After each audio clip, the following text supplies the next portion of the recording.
I'm at work again on another Sunday. Still double time. I ain't mad. That makes this feel better than a Saturday. Anyway, yesterday we talked about the circadian rhythm and how the circadian rhythm and the biological clock work hand in hand. For the most part, humans are nocturnal creatures. There are some people obviously who work overnight and things like that, but they have to readjust their own circadian rhythm and biological clocks in order to do that. We derive energy from the sun, so when the sun is up, we're more energetic. So, you know, just by nature, we're nocturnal creatures. And but then I was going to talk about telomeres. Telomeres, they kind of look like hourglasses, and they are attached to all of our DNA. The chromosome of the DNA, there's a bracket on the top and a bracket on the bottom, and those brackets, what's in between them are the telomeres. And the telomeres are basically the hourglasses for our lives individually. So basically, the telomere is basically a life expectancy of the individual if they were to die just from natural causes at some point later on in life. Not meaning cancer or, you know, obviously a car accident or things like that. Just their body gave out after some time, and that would be, you know, usually around the 80s or 90s if it's going to be someone who can have longevity. Anyway, those are the telomeres. So the telomeres are affected by the way we live, the way we think, the way we eat. Well, not so much the way we eat, but the way we live and the way we think. Meaning, people who are highly negative, people who are always upset and angry,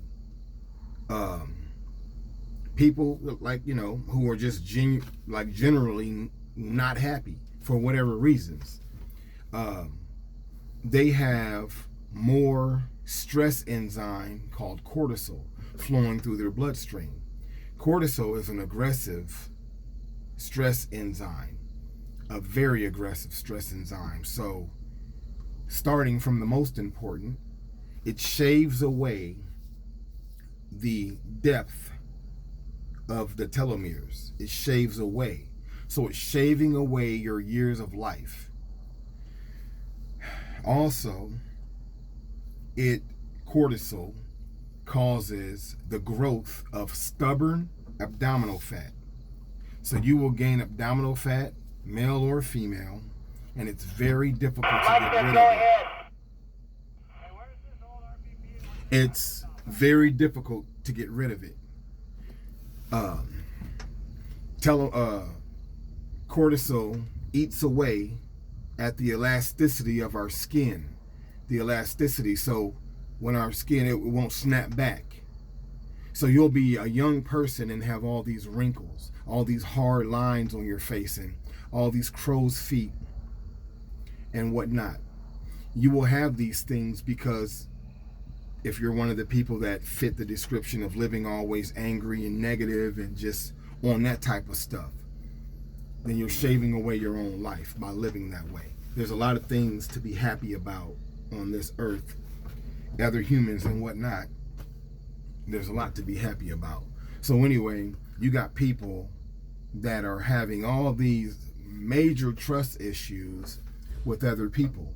I know there's a lot of things that goes on in the world that's hurtful or, you know, just not healthy. I understand all that, but that doesn't mean that you need to just cut off trust from everyone.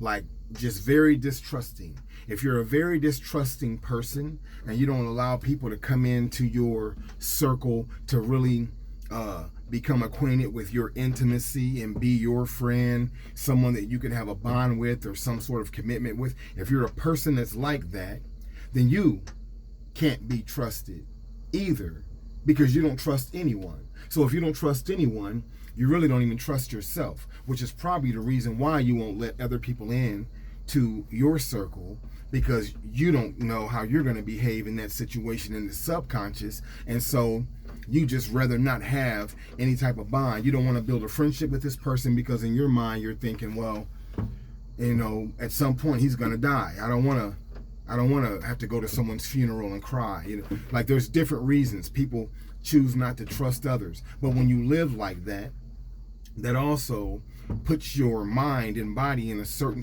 like in a certain state. You're constantly on the defense of the presence of people around you because you don't want to trust anybody. So you're going to have a high level of cortisol flowing through your bloodstream because you're in an aquarium that you can't get out of, this globe. We can't just leave the earth. You can't, I'm done, I'm going to go to Saturn. Can't go nowhere. Anyway, you're in this aquarium that you can't get out of, and you're surrounded by people that you don't want to be around. So what would happen if God just granted you your wish, this individual, and let's just say that everybody else on the earth disappeared. It's just you and everything else. The animals, everything else stays the same. All the people are gone. How would you feel? Like, you're going to be happy? You know what I'm saying? It's weird to even think that. But telomeres affect greatly. They affect our life expectancy. The one thing that combats cortisol very effectively is endorphins. Endorphins kills cortisol. So by being happy, laughter brings on endorphins into our bloodstream. Working out, things that stimulate your pleasure center without using any substances. It, like I said, working out, you could be cleaning, you could be doing yard work, and it can be satisfying to you. That will bring on endorphins. Sex brings on endorphins. Things like that. So when you bring on endorphins, it combats and kills off cortisol. It will help extend your life. So even though in my story you guys have all heard all these different things that I've experienced and I'm still experiencing, my heart is broken again every single day, literally every single day, because every day that I wake up, I have to remember that my 12-year-old daughter has been stolen. I have to remember that. I have a whole child just missing. All my other children I'm in contact with, and then my 12-year-old has been stolen. So anyway, try not to be, the reason why I brought all that up is I'm saying that I dealt with all that and I'm still dealing with all that, but I'm not letting it generate cortisol in my bloodstream. I'm thinking about it and I'm having a plan. So rather than being all fried up and, furled up and tripping, no, I have a plan of action to rectify that situation. So keep keep those things in mind. Try not to be a very negative person. It's your decision. If you want to be that way, you're going to be one of them people that dies in your 40s or 50s from a massive heart attack because you done bought it on. Because cortisol will do that to you. And look it up. Look it up on Google. Read about some of this stuff. You know what I'm saying? If it matters to you how long you live, if it don't, do your thing.